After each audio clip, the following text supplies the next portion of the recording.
You know what? Most of the time when I talk to people, a lot of times, I talk to a lot of people. I say, are you renting or are you buying your home? And if the answer is renting, and I say, well, why? You know, because I need a place to stay. Have you thought about buying a home? And immediately I could see the excitement and confusion at the same time, like a mixed emotion in their faces. You know, it's like they're excited, like that's one of my dreams. I want to buy a house. I want to own a house. You know, one day, but I can't. You know, and with that mindset, that's all automatically telling yourself no. The lender didn't tell you no. You didn't put an offer in on the house and they said no. You told yourself no before you even got started. And that's another thing. You know, people say, well, I don't even know where to start. Let me tell you something. The information is here. The knowledge in real estate is there. All you need is just to take that step and say, I believe I can do this. I believe I can do it. You know? And a lot of times people think, well, I can't afford to buy a house right now. I can't afford to have a realtor help me find a house. The thing about it is, as a buyer, you don't even pay your agent. Your agent gets paid from commission from the sale, which comes from the seller, not the buyer. So that's another myth, that you could throw out the window, you know. Um, Another thing is stop looking at the big number, looking at the big number rather than looking at the resources. You know what I mean? What I mean by that is people will see, let's say a house is $149,000. Man, I ain't got $149,000.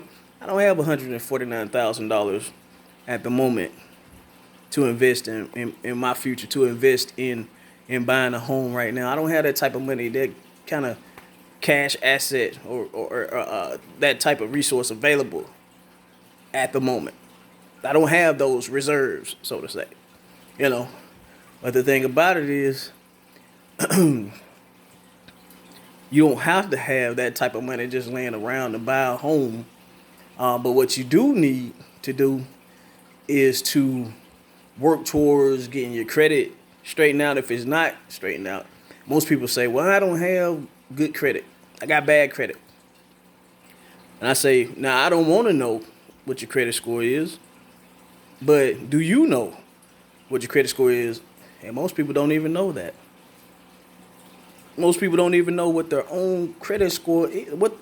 The major thing that they feel like is stopping them from buying a home, they don't even know that number. And that's a very important number to know. So know your credit score. And once you do know your credit score, if your credit score is not 640 or above, then start working on that. What I mean by working on that is, first, like, knowing that number is important. Knowing who you owe is important. You could go on apps like creditkarma.com or whatever app or website you choose to go on. I'm just throwing that out there as an example, and register on that type of platform for free.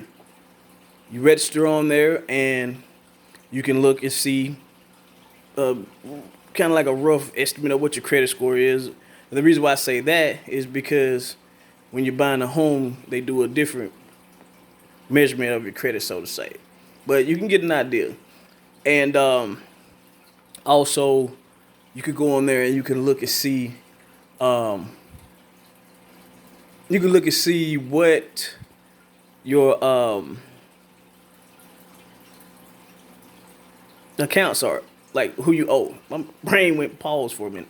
Anyway, you can look on there and see who you owe, how much you owe, what creditor is going to. I'm working on my credit myself, and I'm a realtor. Hey, that's the first part of it. REAL, real. You got to keep it real. I'm working on my credit myself, but The thing about it is, working on that just means going back, paying what you can. Start out. I'm not a credit advisor. I can't advise you, but I can only speak from my own personal experience and from lessons I see other people go through and how they did it. Find out what you owe and who you owe, and then set up a plan that you can get these things paid off, taken off your credit, so your credit score goes up. Also, you want to save. You want to have cash reserves enough for at least 3 to 6 months. Worth. I would say 6 months. I don't know what the requirement is, but at least 3 months worth of reserves for your mortgage. And I know you're like, well, okay, I don't know what my mortgage is, but still, start. You got to start somewhere. You want to have a savings set up. You want to have a record, a paper trail of all your finances. It's almost like you have to account or be an accountant or have an account of your finances, because you got to be able to show these people, okay, this is what I spend and this is what I bring in. It's called income to debt ratio. You want to be able to have at least under 40% of your money going out your house on a monthly basis, just based on what you're paying out right now and what you're bringing in right now. Okay? Because that lets the lender know how much of a mortgage you can afford. Right? Okay. Then, once you can get your credit stabilized, you have your cash reserve, your money saved up, you go in and you talk to a lender, whether it be, I know with these days, with COVID and everything, some of this stuff has to be virtual. However you have to do it. Whether it be a lender that someone recommends, like a friend or family member or a realtor like myself, or if it be, that you go to your bank. Maybe you have a bank you bank with for years that does home loans. So you go in and you get what's called a pre-approval. This is telling you how much house you can buy. Because you don't want to go out here, and a lot of people will call a realtor and they'll get mad at a realtor because, say you call me. I'm like, this is Cadra Harris, Keller Williams Realty. How can I help you? You know what? I saw this house, whatever area, and I want to see, can you show it to me? Okay, my next question is going to be, are you working with another agent? No, I'm not. Okay, cool. All right. Thank you for calling me. I appreciate you taking the time and even consideration or considering me to be the one who helps you with this process. Now, let me ask you this. Have you been pre-approved for a home loan? Excuse me. And then you say no. And I'm like, you know what? I recommend you take that as your first step. I recommend, in my professional opinion, in my personal opinion, to go out and get pre-approved. Because that right there not only helps me to help you, but it also puts you in a better position where you're not wasting time going looking at properties that may not be in the price range that what you're price range of what you actually working with is what I'm trying to say. And also, it helps to not have a disappointment, because I know how it was when we were out shopping for houses. It was like you got excited when you go in these houses and you see the inside. You on the outside looking at it, you like the yard, this type of yard I want. And then when you get in, it's just like you're feeling like I can see myself, I can picture myself here, me and my family, because it's a life-changing decision, and it's a very important decision for your family, because that is something that you can pass down to your children, or later on, have a rental property or sell it and buy something else, whatever you choose to do, so it's an investment for your family.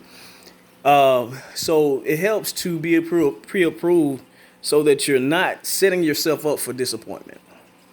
And then that's the last thing. As your realtor, we care. We care how you feel in your home buying process. It's not that just we're just out here just trying to get some money. No, we work for you. We work for you and we represent for you and we negotiate for you on your behalf and we read through all the documentations in Tennessee, documents that you need to buy property. You know, we show you these houses and we see the excitement and we get excited with you. So that's why it's very important to make sure that you get pre-approved. That's all I got for right now. Kadrick Harris Real Estate, Keller Williams Realty. Have a good night or day.